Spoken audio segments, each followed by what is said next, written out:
Assalamualaikum warahmatullahi wabarakatuh. Selamat berjumpa kembali dengan saya Fajar Diatullah. Dalam kesempatan kali ini saya akan menjelaskan materi terkait statistik pertandingan bola basket.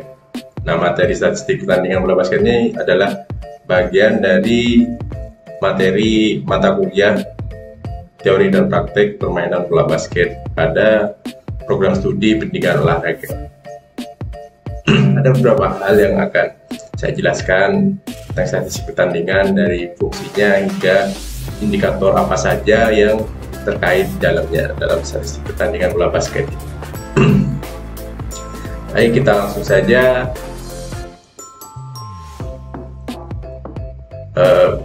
pada materi yang pertama. Saya akan menjelaskan tentang fungsi statistik pertandingan itu sendiri, khususnya bola basket ya. Yang pertama adalah statistik pertandingan bola basket ini dapat berfungsi sebagai informasi.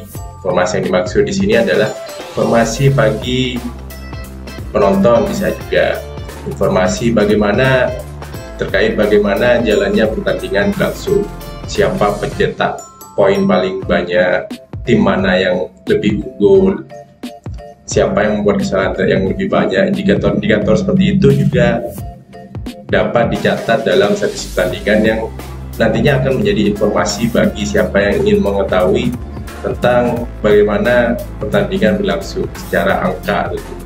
Karena statistik pertandingan di sini yang dicatat adalah angka dari indikator-indikator performa yang ada dalam pertandingan bola basket. Lalu fungsi yang kedua adalah sebagai fungsi data. Jadi perlu diketahui pula bahwasanya catatan pertandingan bola basket dapat juga disimpan dan dapat dibuka pada setelah pertandingan usai berdasarkan data-data pertandingan yang dikumpulkan dalam statistik pertandingan. Jadi fungsi data pada statistik pertandingan bola basket itu adalah sebagai penyimpan catatan bagaimana pertandingan tersebut berjalan. Kalau tadi bisa fungsi informasi dimanfaatkan oleh halayak luas, fungsi data ini dapat dimanfaatkan oleh pelatih untuk sebagai penyimpanan data performa pemainnya atau timnya pada pertandingan yang sudah berlangsung sebelumnya. Lalu fungsi yang ketiga adalah fungsi evaluasi. Nah, sebagai fungsi evaluasi ini, statistik pertandingan bola basket adalah hal yang sangat penting dalam meningkatkan performa tim ataupun atlet dalam permainan bola basket. Nah, fungsi evaluasi ini bukan hanya dapat dimanfaatkan saat pertandingan telah usai dan baru pelatih dan catatannya, tapi ketika dalam pertandingan bola basket, setiap kuarter, setiap jeda antar kuarter, pelatih akan diberikan catatan statistik pertandingan oleh panitia pada kuarter yang sedang berlangsung sebelumnya. Terus begitu sampai hingga akhir pertandingan, data yang lengkap dari seluruh kuarter. Keuntungan statistik pertandingan ini sebagai fungsi evaluasi dapat memberikan bantuan data kepada pelatih di antara setiap kuarternya untuk memperbaiki permainan timnya atau permainan atletnya pada kuarter berikutnya. Jadi fungsi evaluasinya besar sekali, bisa antara setiap kuarter dan bisa juga pada pertandingan berikutnya ketika pertandingan sudah berakhir. Jadi fungsi evaluasi ini penting bagi statistik pertandingan permainan bola basket. Juga dapat digunakan untuk menentukan mana pemain yang sedang on fire atau tidak, yang harus dimainkan kembali oleh pelatih sesuai catatan statistik pertandingannya. Oke, yang kedua saya akan menjelaskan indikator performa apa saja yang dicatat dalam statistik pertandingan bola basket. Yang pertama, ada beberapa indikator terkait penguasaan bola. Nah, ini bisa jadi penguasaan bola, bisa steal, turnover, dan beberapa hal lainnya yang akan saya jelaskan berikutnya. Lalu juga ada indikator serangan. Serangan ini bisa turnover, bisa offensive rebound dan sebagainya macamnya nanti. Juga ada indikator pertahanan. Indikator pertahanan tentunya nanti indikator performa statistik pertandingan bola basket yang terkait pada tim ataupun pemain saat mereka melakukan pertahanan seperti defensive rebound atau beberapa hal lainnya.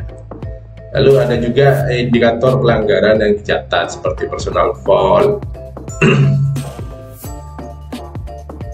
Nah, yang terakhir adalah indikator khusus. Nanti ada beberapa indikator khusus yang juga tercatat dalam statistik pertandingan berupa rangkuman dari semua angka menjadi satu angka yang lebih sederhana untuk menentukan mana pemain yang memiliki performa bagus dan mana pemain yang sedang memiliki performa buruk. Itu juga dengan tim. Di antara kedua tim yang bertanding bisa dilihat mana tim yang memiliki efisiensi lebih baik daripada tim lainnya. Bisa jadi ya tim yang kalah memiliki efisiensi yang lebih tinggi. Oke, kita lanjut yang pertama pada indikator penguasaan bola dan pertahanan. Nah, yang pertama yang akan saya jelaskan adalah terkait indikator performa steal. Steal ini dapat disebut juga sebagai atau kejadian saat pemain bertahan berhasil mencuri penguasaan bola dari lawannya yang sedang menguasai bola, baik dengan intercept atau mencuri bola yang sedang di dribble atau mencuri bola yang sedang dikuasai dengan dua tangan oleh lawannya. Itu akan tercatat pada indikator steal tersebut. Oke, yang kedua adalah indikator turnover. Turnover ini dicatatkan kepada seorang pemain atau tim ketika mereka kehilangan penguasaan bola tanpa disebabkan oleh lawan secara langsung. Misalkan bola lepas dari dribblenya dan keluar dari lapangan pertandingan, atau umpan yang dia lakukan salah hingga bola juga keluar dari lapangan pertandingan sehingga bola berpindah penguasaannya kepada lawan. Jadi turnover dapat diartikan sebagai kesalahan yang dilakukan oleh pemain yang sedang melakukan serangan yang menyebabkan bola berpindah penguasaannya kepada lawan. Nah, berpindahnya penguasaan kepada lawan ini tidak terjadi secara langsung dipengaruhi oleh lawannya, bisa karena kesalahannya sendiri. Makanya itu disebut turnover. Atau bisa juga saat tim yang sedang melakukan serangan melakukan tembakan tapi tidak menyentuh keranjang ataupun papan sama sekali, itu akan disebut turnover. Walaupun catatan tembakannya dicatat, cuman karena tidak menyentuh keranjang maka itu akan disebut turnover. Oke, selanjutnya adalah rebound. Rebound ini adalah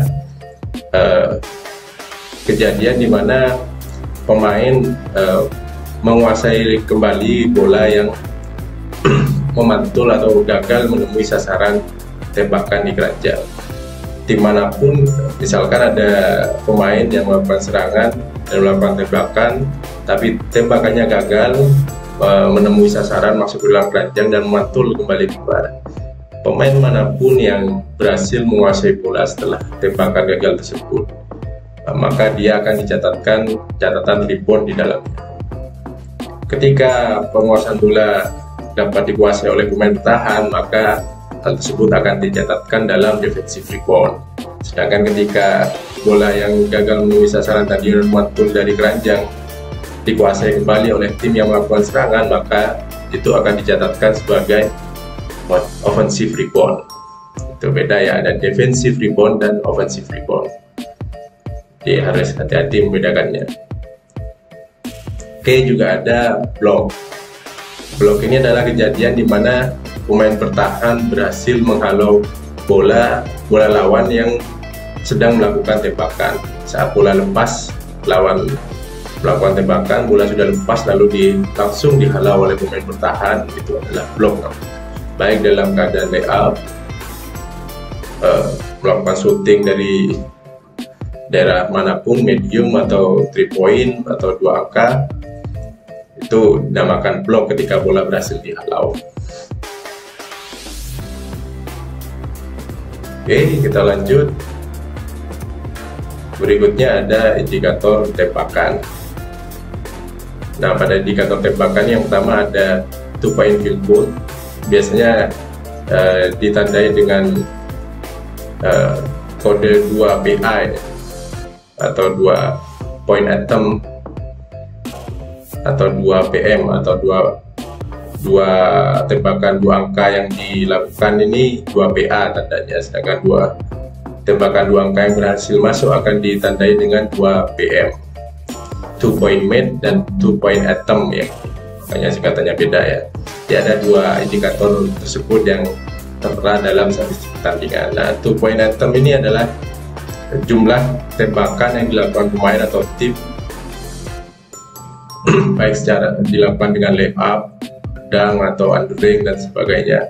Pokoknya dia niat melakukan tembakan ke arah keranjang, maka itu akan dicatatkan percobaan tembakan 2 angka atau 2 point attempt. Sedangkan 2 PM atau 2 point made merupakan jumlah tembakan yang berhasil masuk ke dalam keranjang dari 2 angka, makanya dinamakan 2 point made, dan kalau jumlah tembakannya dinamakan 2 point attempt. Ya, jumlah tembakan yang dilakukan dan jumlah tembakan yang masuk bisa akan berbeda, jadi tidak selalu sama ya, harus hati-hati dalam mencatatnya. Lalu juga ada 3 point field goal, ada 3 point attempt, di dalamnya ada juga 3 point made. 3 PA ini 3 point attempt dan 3 PM ini 3 point made.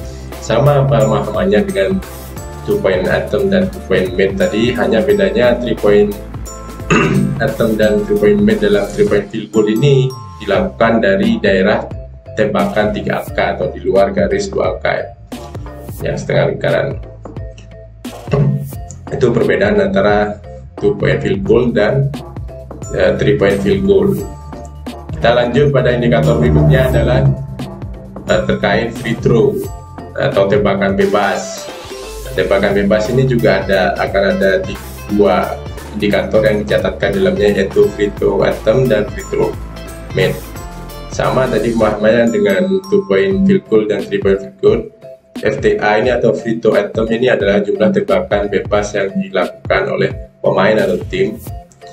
Free throw made adalah jumlah tembakan bebas yang berhasil masuk ke dalam keranjang yang dilakukan oleh pemain ataupun tim yang sedang bertanding.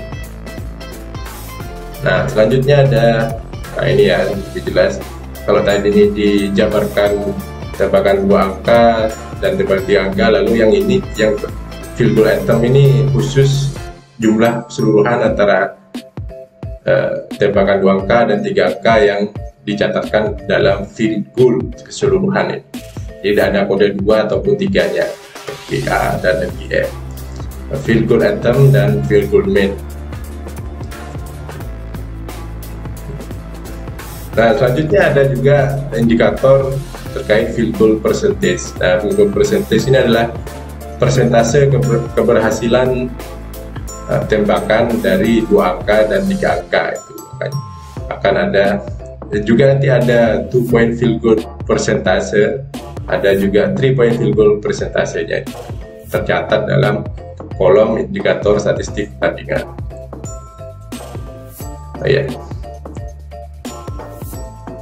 Oh ya, sebelumnya tadi juga free throw juga ada persentasenya yang dicatatkan.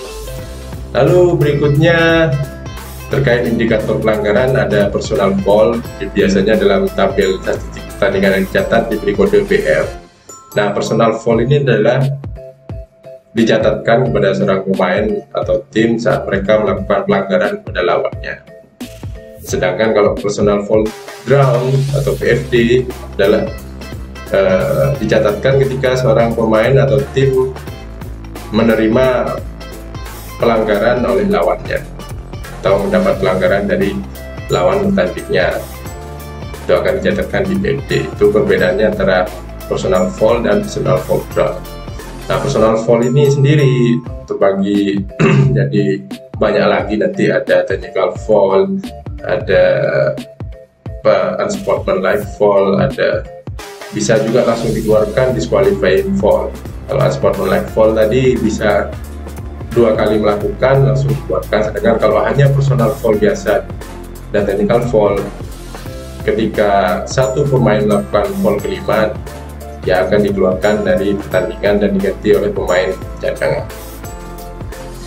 Serta dia pemain yang melakukan 5 kali personal foul tersebut tidak bisa bermain hingga akhir pertandingan selesai. Nanti kalau pada pertandingan berikutnya dia tetap bisa bermain. Itu personal foul kalau di pertandingan bola basket. Oke, kita lanjut. Ada indikator serangan juga. Dan pada indikator serangan juga dicatatkan poin yang berhasil diraih oleh tim. Poin ini bisa 2 angka, 3 angka, 1 angka dijumlahkan seluruhnya jadi poin yang diperoleh sebuah tim dalam satu pertandingan. Dalam setiap quarter juga dicatatkan hingga akhir pertandingan pada quarter keempat. Nah, indikator serangan berikutnya juga ada assist. Assist ini adalah umpan yang dilakukan oleh rekan satu tim pada rekan timnya yang membuat si penerima umpan dengan mudah dapat mencetak angka. Itu assist namanya. Itu juga akan dicatatkan di statistik pertandingan. Biasanya diberi kode ASST. Kalau poin tadi diberi kode PTS. Itu tadi beberapa indikator statistik pertandingan yang menunjukkan serangan. Lalu ada juga indikator yang khusus seperti efisiensi. Nah, efisiensi ini adalah sebuah rumus yang menjumlahkan semua indikator performa yang dimiliki oleh pemain atau tim dirangkum jadi satu angka secara khusus yang menunjukkan seberapa efisien tim tersebut bertanding. Biasanya mengurangi antara indikator serangan dan indikator pertahanan lengkap dengan kesalahan dan yang dilakukan. Jadi hanya akan muncul angka positif ataupun negatif.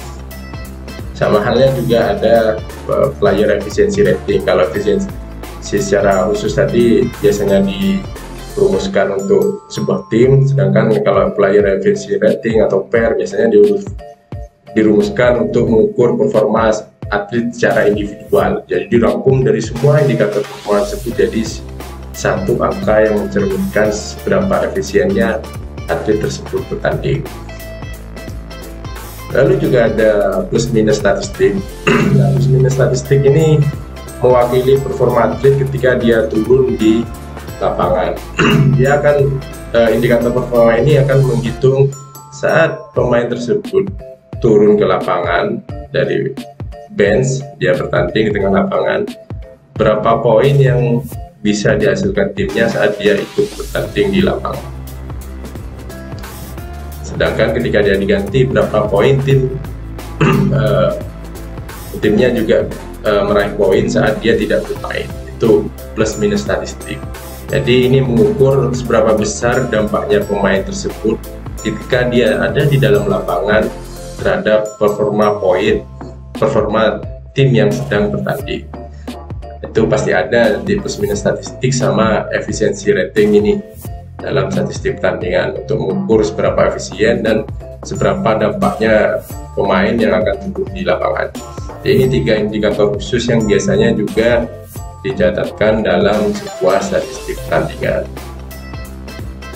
Nah, ini saya tunjukkan ya hasil pencatatan dalam menggunakan aplikasi FIBA LiveStat.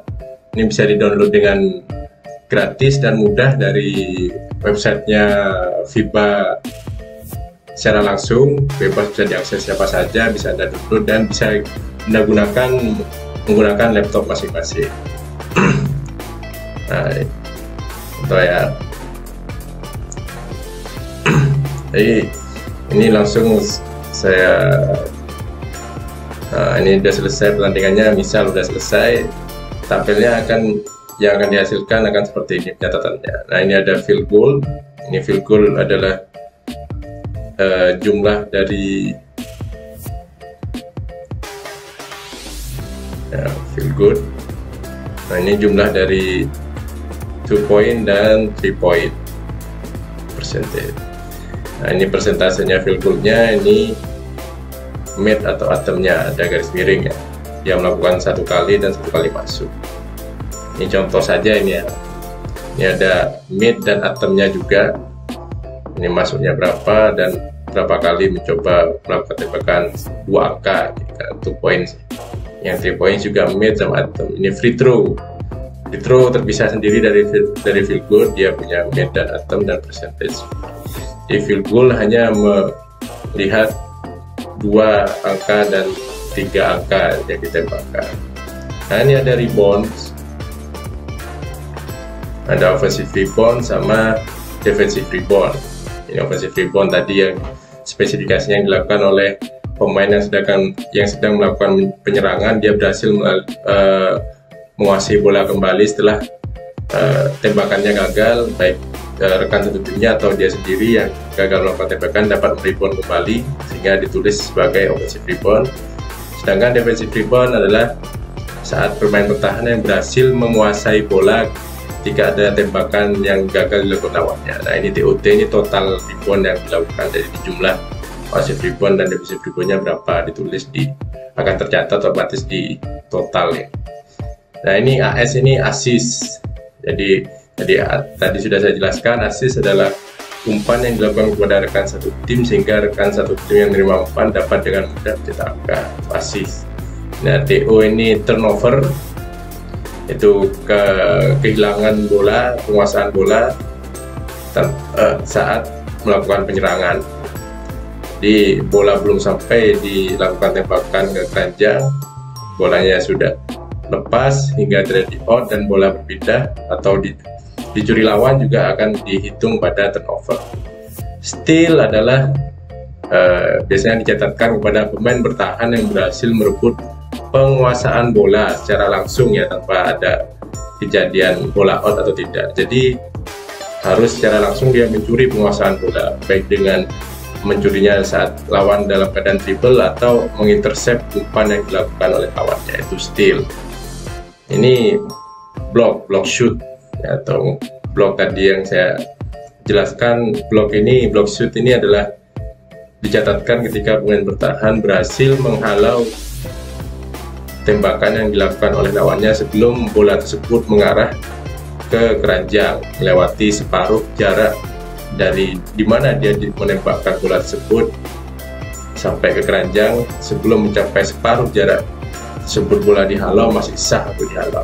Tapi ketika sudah melewati separuh jarak, itu dihalau oleh pemain bertahan, apalagi sudah hampir masuk ke keranjang lalu dihalau, itu disebut goaltending, nanti ada sendiri. Juga ada bola sudah menyentuh papan terlebih dahulu dan menuju ke keranjang lalu dihalau sebelum masuk oleh pemain bertahan bolanya, itu disebut goaltending juga, yang saya jelaskan pada peraturan khusus permainan di pertemuan sebelumnya. Nah, ini foul, catatan foul, ini personal foul, ini foul drawn atau foul yang personal foul. Ini seberapa banyak dia melakukan foul pemainnya. Di bawah sini ada jumlahnya, saya matikan dulu. Ada jumlah di bawah ini, ada jumlahnya seluruh tim total. Nah, ini seluruh tim total foul, semuanya di total. Ini juga ada foul ground, atau pemain tersebut menerima pelanggaran dari lawan berapa kali juga akan dihitung. Nah, ini tadi yang saya sebut plus minus statistik. Jadi saat pemain ini bertanding tengah lapangan, timnya menambah 2 angka. Ya, ini hanya contoh aja, hanya satu tembakan yang dilakukan. Oke, itu sedikit contoh dari saya terkait tampil statistik pertandingan yang bisa dicatatkan dengan memanfaatkan aplikasi dari FIBA Live Stats. Oke, nanti teknis bagaimana menggunakan FIBA Live Stats ini akan saya jelaskan pada beberapa pertemuan berikutnya. Baik, itu tadi sedikit yang bisa saya jelaskan terkait statistik pertandingan bola basket dan bagaimana pencatatannya dalam tabel statistik pertandingan, bagaimana juga cara membacanya. Oke, mungkin akhir kata saya sampaikan sekian dan terima kasih. Saya sampaikan pula mohon maaf jika ada kata yang kurang berkenan atau kurang tepat atau kesalahan kata yang saya sampaikan. Wabillahi taufiq hidayah. Wassalamualaikum warahmatullahi wabarakatuh.